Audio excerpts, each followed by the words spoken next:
Hello, नमस्कार दोस्तों। मैं स्वागत करता हूं आपका सिनांस कोचिंग क्लास में। मैं अमन आज लाया हूं आपके लिए बहुत ही इंटरेस्टिंग टॉपिक फैक्टर यानी गुणनखंड। ठीक है, आइए देखते हैं और जुड़ते हैं एक नई क्लास के साथ, एक नए जोश के साथ और एक नई चैप्टर के साथ, गुणनखंड यानी के फैक्टर। अगर वीडियो अच्छी लगे तो शेयर करो, लाइक करो, कमेंट करो और चैनल को सब्सक्राइब तो जरूर करो ताकि हमें अच्छा लगे। और जैसे ही आप सब्सक्राइब करते हैं, कमेंट करते हैं, हमें लाइक करते हैं तो हमें भी बहुत अच्छा लगता है। हमें भी फिर और अच्छे तरीके से, इंटरेस्टिंग तरीके से पढ़ाने में मजा आता है। हमें भी लगता है कि आपने हमारी क्लास को मतलब अच्छे से देखा, उसको लाइक किया, कमेंट किया और चैनल को सब्सक्राइब किया।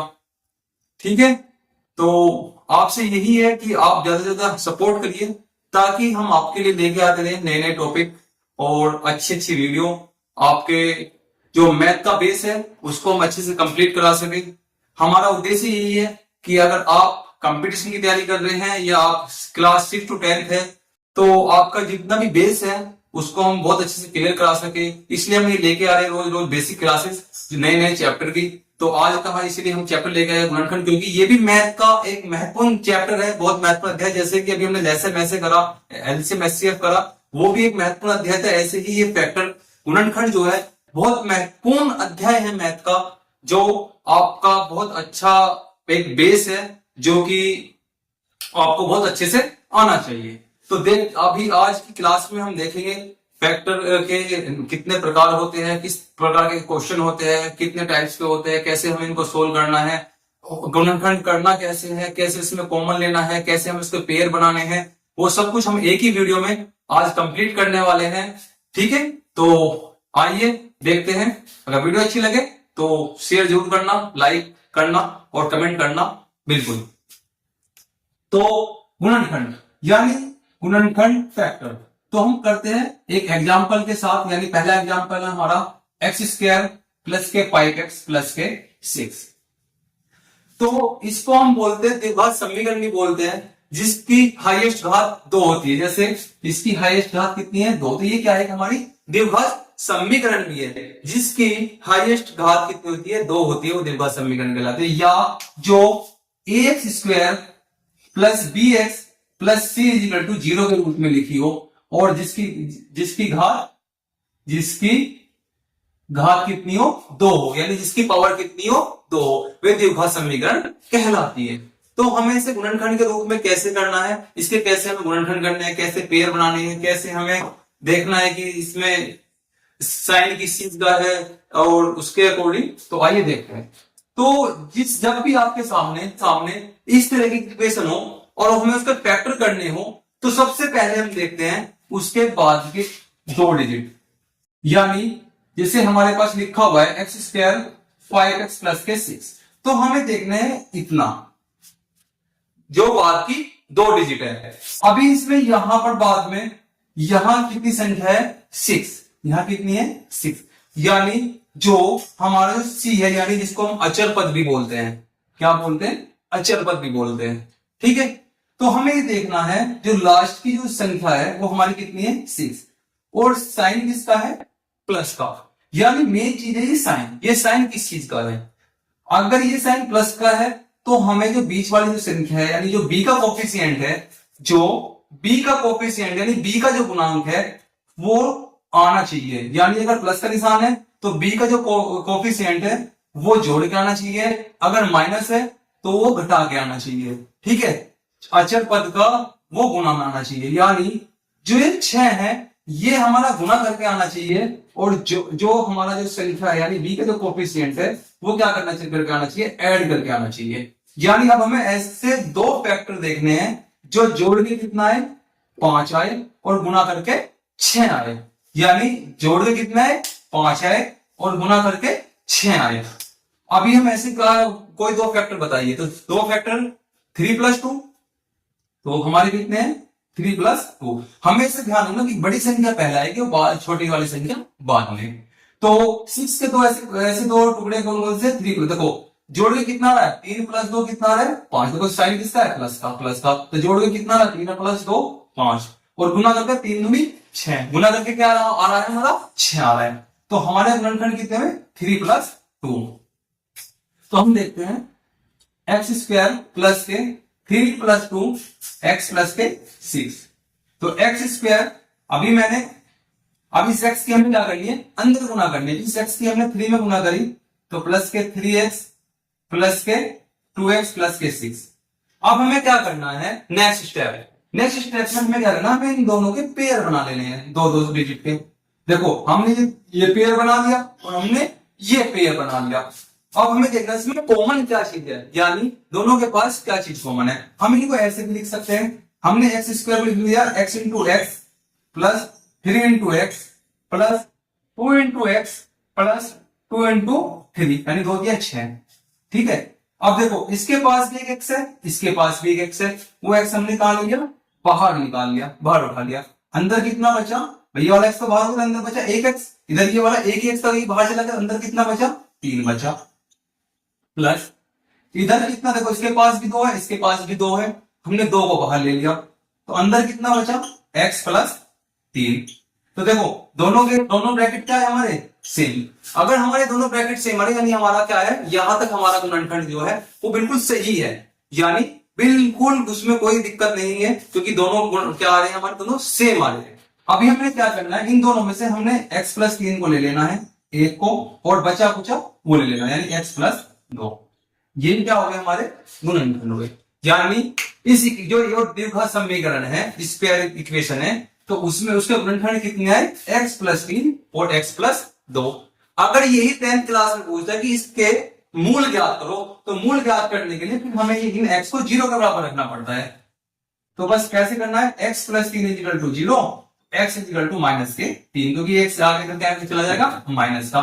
फिर ऐसे हमने x प्लस 2 को 0 के बराबर रखते हैं, x प्लस 2 इजिकल टू 0, यानी x बराबर माइनस के 2, तो यानी x के मूल कितने आ गए, माइनस के 3 और माइनस के 2। ये क्या आ गए, हमारे मूल आ गए। आया समझ में। तो ये था हमारा फर्स्ट एग्जाम्पल, यानी पहला प्रकार गुणनखंड का। ठीक है, अब देखते हैं हम आगे सेकंड एग्जाम्पल से, उसमें हम थोड़ा चेंज करते हैं। तो देखते हैं सेकंड प्रकार।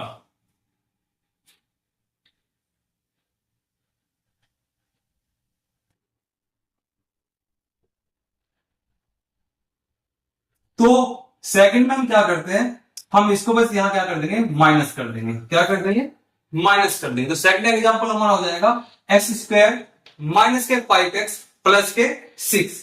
क्या हो जाएगा, एक्स स्क्वायर माइनस के 5x प्लस के 6। अब देखते हैं, तो अभी एक चीज और बता देता हूं मैं आपको, बेसिक चीज आपने देखा हो, आपने पढ़ा होगा, नहीं तो मैं आपको बता रहा हूं। जब हम साइन की मल्टीप्लाई करते हैं तो हमारे साइन पर क्या फर्क पड़ता है, जब हम साइनों की मल्टीप्लाई करते हैं तो उन पे हमारा क्या अंतर आता है, क्या फर्क पड़ता है। तो देखिए एक छोटा सा एग्जांपल मैं आपको, अगर आप माइनस की मल्टीप्लाई माइनस में करते हैं तो आपका प्लस हो जाएगा। आप माइनस की मल्टीप्लाई माइनस में करेंगे आपका प्लस हो जाएगा। आप माइनस की मल्टीप्लाई प्लस में करेंगे आपका माइनस हो जाएगा। आप प्लस की मल्टीप्लाई माइनस में करेंगे तो आपका माइनस हो जाएगा, और आप प्लस की मल्टीप्लाई प्लस में करेंगे तो आपका प्लस हो जाएगा। ठीक है, ये साइन का चेंज होता है जब हम साइन में मल्टीप्लाई करते हैं। ठीक है, अब देखते हैं हम एग्जाम्पल अपना। तो हमारा था एक्स स्क्वायर माइनस के, अभी हमने 6 के गुणनखंड करने हैं, 6 के ऐसे 2 टुकड़े करने हैं जो जोड़ के कितना है 5। अभी हमने इससे पहले क्वेश्चन में करा है, यानी 3 प्लस 2x प्लस के 6। अब देखो फर्क कहां आएगा, ध्यान से देखना, यहां तक बिल्कुल सेम था।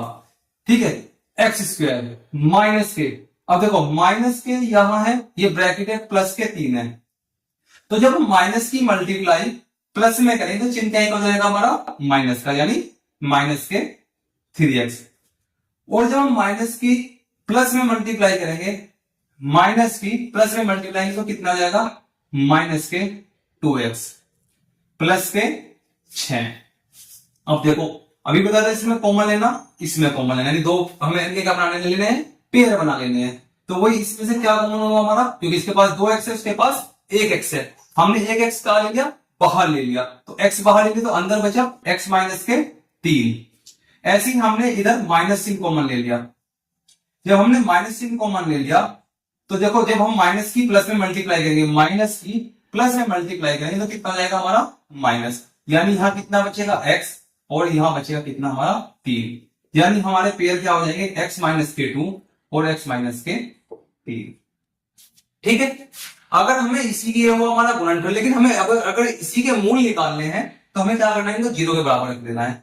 सिर्फ एक्स माइनस के 2 इजिकल टू 0, तो एक्स इजिकल टू 2, क्योंकि इधर माइनस का इधर जाएगा क्या हो जाएगा प्लस का, बराबर के उधर जाके भी साइन कर जाएंगे हमारे चेंज हो जाएंगे। ऐसे ही हमने x माइनस के 3 इजिकल टू 0, तो x इजिकल टू हमारा कितना हो जाएगा 3। तो यानी हमारे x के मूल कितने हैं, 2 और 3। ठीक है, ये था हमारा सेकंड प्रकार, यानी जिसमें हम क्या होगा, एक चिन्ह माइनस का होगा और एक प्लस का होगा। अभी हमने क्या करा, जिसमें क्या थे, दोनों प्लस के थे। अब इसमें एक माइनस का यानी पहले वाला माइनस का और दूसरे वाला क्या होगा प्लस का। अब हम करते हैं थर्ड एग्जाम्पल। तो हम देखते हैं थर्ड एग्जांपल। तो थर्ड एग्जांपल में क्या होगा, एक्स स्क्वायर माइनस के 4x माइनस के 60। ठीक है, इस बार क्या है, हमारे दोनों क्या है, माइनस के हैं, दोनों क्या है हमारे माइनस के हैं। ठीक है, अभी हम क्या करना है, अब हमें इस 60 के ऐसे दो फैक्टर करने हैं, इस 60 के ऐसे दो फैक्टर करने हैं। मैंने कहा था बाद का चिन्ह देखना है, तो बाद का चिन्ह क्या है हमारा माइनस का है, तो हमें क्या करना है, घटा के लाने हैं। तो घटा के कितने लाने हैं 4, घटा के कितने लाने हैं 4, और गुना करके कितने लाने हैं 60। तो अगर हम 10 में से 6 घटा दें तो कितना बचेगा, 4 बचेगा ऑब्वियसली। तो 10 में से हमने 6 घटाया, कितना बचा 4, और 10 की 6 में मल्टीप्लाई करी तो कितना हो गया 10 6 60। तो हमें भी तो यही पेयर चाहिए थे कि जिनकी मल्टीप्लाई करके कितना है 60 आए, और ऐड करके कितना है मतलब सब्ट्रैक्ट करके कितना आना चाहिए 4 आना चाहिए, यानी घटा के 4 आए और गुना करके कितना है 60 आए। तो वही हमने कर दिया। तो 10 6 60 और 10 में से 6 जाके बचे कितने हमारे 4, तो 10 में 6 जाके बचे 4, तो हमारे पेयर हो गए 10 माइनस 6। ठीक है, तो एक्स स्क्वायर माइनस के 10 माइनस के 6 एक्स माइनस के 60। तो एक्स स्क्वायर माइनस के 10x, क्योंकि अंदर मल्टीप्लाई होगी। अब देखो minus is equal to minus क्या होता है प्लस, जब हम माइनस की मल्टीप्लाई माइनस में करें तो कितना हो जाएगा हमारा प्लस हो जाएगा, यानी प्लस के 6x माइनस के 7। अब हमने इसमें कॉमन ले लेना है, वही दो पेयर बनाए, दो पेयर बनाने के बाद हमारा इसमें कितना कॉमन है, क्योंकि इसके पास भी x है और इसके पास भी x है, तो हमने x कॉमन ले लिया, तो x माइनस के 10 प्लस के हमने 6 कॉमन ले लिया और x माइनस के 10, क्योंकि ये हमारा प्लस है तो प्लस माइनस माइनस हो जाएगा। तो अब हमारा कितना हो गया, देखो दोनों ब्रैकेट क्या है हमारे सेम, तो x माइनस के 10 और x प्लस के 6, ये क्या हुआ हमारे फैक्टर आ गए, कितना x माइनस के 10 और x माइनस के 6। ठीक है, आया समझ में, समझ में आ रहा है, अच्छा लग रहा है ना वीडियो, कॉन्सेप्ट क्लियर हो रहा है। तो देखते हैं आगे, एग्जाम्पल नंबर 4 करते हैं। माइनस के x प्लस का 1/4। ठीक है, ये थोड़ा और लेवल ऊपर कर दिया हमने, थोड़ा और ऐसे ही पढ़ाते जा रहे हैं, हर एग्जाम्पल में कुछ नया सिखाएंगे, हर एग्जाम्पल कुछ नया लेके आएंगे। ठीक है, अभी देखो, अभी हमारे पास ये एक्स स्क्वायर माइनस के एक्स है प्लस के 1/4 है। अब आप सोचोगे कि ये क्या हुआ, इसमें तो 1/4 है। अब 1/4 के हम गुणनखंड कैसे करेंगे, 1/4 को कैसे घटा के लेके आएंगे, जिसका घटा कितना है, क्योंकि एक्स कोएफिशिएंट कितना है 1 है माइनस के, तो अब हम 1/4 के कैसे कैसे गुणनखंड करेंगे, जो उसका कोएफिशिएंट माइनस के 1 आ जाए, यानी जोड़ के कितना है 1 आए। तो हमें 1/4 के नहीं करने, अब हमें क्या करना है, अब हमें इनका लेना है एलसीएम। अब हमें क्या लेना है इनका एलसीएम। तो अब हम एलसीएम लेने के लिए करेंगे एक्स स्क्वायर माइनस के एक्स प्लस के 1/4। तो हमने इसके नीचे भी 1 मान लिया और इसके नीचे भी 1 मान लिया। ठीक है, इसके नीचे भी 1 मान लिया, इसके नीचे भी मान लिया, इसके नीचे भी 1 मान लिया, इजिकल टू 0 मान ली। हमने क्या मान लिया, इसके इजिकल टू 0 मान ली। अब इनका सबका एलसीएम कितना आ गया हमारा 4। अब इसके नीचे एक है तो कितने की मल्टीप्लाई करें कि एलसीएम 4 हो जाए, तो हम इसके नीचे कितने करेंगे 4 की। तो जब हम नीचे 4 करेंगे तो हम ऊपर भी कितने करेंगे 4 की, यानी कितना जाएगा 4x² माइनस, अब इसके नीचे भी एक है तो कितने की मल्टीप्लाई करेंगे 4 की, क्योंकि हमें क्या करना है एलसीएम तो क्या करना है सेम करना है, बराबर करना है, तो इसके नीचे भी 4 गुणा करेंगे तो ऊपर भी कितना हो जाएगा -4x, और इसके नीचे 4 है तो इसके नीचे एक ही गुणा करेंगे क्योंकि 4 एकम 4 हो जाएगा, तो ऊपर कितना हो जाएगा 1, तो ऊपर कितना हो जाएगा एक एकम 1। अब जो 4 है ये कहां चला गया आपका 0 में, ये कहां चला गया आपका 0 में, तो अब आपकी इक्वेशन क्या बनी, अब आपकी इक्वेशन बनी 4x² माइनस के 4x प्लस के 1। अब जब इससे की इक्वेशन देखो यहां से हमारा एक और क्वेश्चन बन गया, ये हमारा एक अलग क्वेश्चन बन गया, अभी तक मैंने ऐसा कराया नहीं, तो यही क्वेश्चन एक एग्जांपल और बन गया इसी में कि जिसमें x² भी कोफिशिएंट हो, जिसका x² का भी कोफिशिएंट यानी गुणांक हो, यानी x² गुणांक कितना है 4, तो जिसमें आगे भी गुणांक हो, तो अब हम उनकी करते हैं बाहर वालों की गुणा, क्या करते हैं बाहर वालों की गुणा, यानी 4 एकम 4, यानी अब हमें 4 कैसे टुकड़े करने हैं कि जोड़ के कितना है 4 आए, और गुना करके कितना है 4 आए, और जोड़ के भी कितना है 4।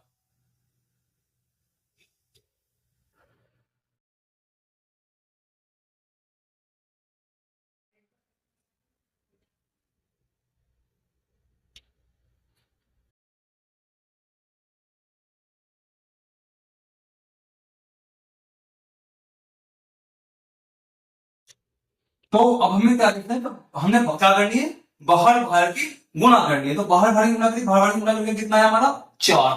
अब हमें 4 कैसे फैक्टर करने हैं, तो जोड़ के कितना है 4 आए, तो और गुणा करके भी कितना है 4, जो गुणा करके भी 4 आए और जोड़ के भी कितना है 4 आए, तो ऐसे फैक्टर अगर हम देखें 2 + 2 को, तो देखो 2 + 2 कितना आ गया 4, और 2 की 2 में मल्टीप्लाई करी 2 दूनी 4, 2 + 2 भी 4 और 2 दूनी 4, बस तो यही हमारे क्या है फैक्टर है।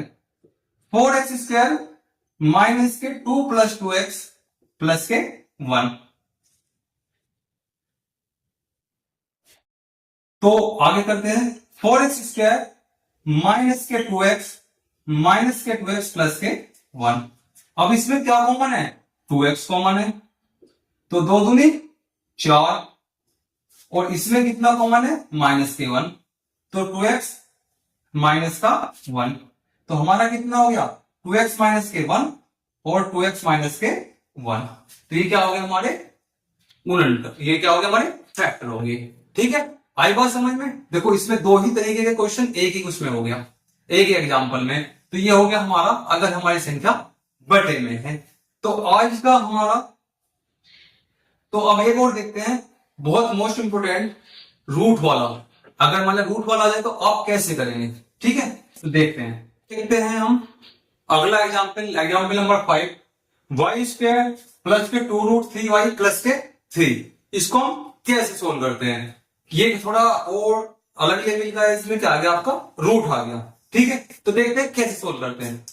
मैंने क्या कहा हमें क्या देखना है बाद वाली डिजिट, क्या देखनी है बाद वाली डिजिट, तो बाद वाली डिजिट क्या है हमारी 3, और 3 के हमें ऐसे 2 फैक्टर करने हैं जो गुना करके कितना है 3 आए और जोड़ के कितना है 2√3 आए, तो गुना करके कितना है 3 आए और जोड़ के कितना है 2√3 आए, ठीक है, तो हम 2√3, तो 3 गुना करके 3 आना चाहिए और जोड़ के कितना आना चाहिए 2√3 आना चाहिए। अगर हम √3 इंटू √3 कर दे तो जोड़ के देखो √3 प्लस √3 तो 1 अरे 2√3, और जो गुना करे √3 की अगर √3 में गुना करते तो कितना आता है हमारा 3, क्योंकि अगर हम √3 की √3 में गुना करेंगे तो हमारा कितना हो जाएगा 3 हो जाएगा, ठीक है, क्योंकि रूट की जब रूट में करते हैं गुना तो रूट हट जाता है, तो √3 की √3 में गुना करेंगे 3, और √3 को जोड़ेंगे तो जोड़ के कितना जाएगा 1 और 1 2, 2√3, तो बस यही हमारे क्या थे factor, y² √3 plus √3 y plus के 3, तो y² प्लस के √3y प्लस के √3y प्लस के 3। अब दोनों में क्या कॉमन है हमारा y कॉमन है, y हमने बाहर ले लिया तो y प्लस के √3। इधर हमने अभी देखा √3 + 3, तो हम 3 को कैसे लिख सकते हैं? √3 × √3 लिख सकते हैं ना। अभी मैंने आपको बताया ना √3 गुना करके मल्टीप्लाई √3 में तो 3 हो जाएगा, तो हम 3 को ऐसे लिख सकते हैं ना, √3 × √3। तो देखो इसके पास भी √3 है और इसमें भी √3 है, तो हमने क्या ले लिया? √3 का ले लिया, बाहर कॉमन ले लिया, अंदर कितना बचा? y प्लस के √3। तो ये क्या हो गया हमारा? y प्लस के √3 और y प्लस के √3, ठीक है, या y प्लस के √3 का स्क्वायर, ठीक है। तो ये थे हमारे कुछ एग्जाम्पल जो हम गुणनखंड चैप्टर में लेके आए थे, ठीक है। तो हमने 5 एग्जाम्पल कराए, यानी आपको 5 तरीके से गुणनखंड बताए कि अलग अलग तरीके से कैसे प्लस वाला माइनस वाला कैसे सोल्व करना है। इसमें हमने आपको बटे वाला भी, जिसमें आपका अगर बटे में है, आपका रूट में है, आपका सिंपल है, तो हमने आज आपको ये 5 एग्जाम्पल कराए, ठीक है। तो कल हम लेके आएंगे एक नई क्लास, तो कल मिलते हैं अगली वीडियो में। तब तक के लिए नमस्कार।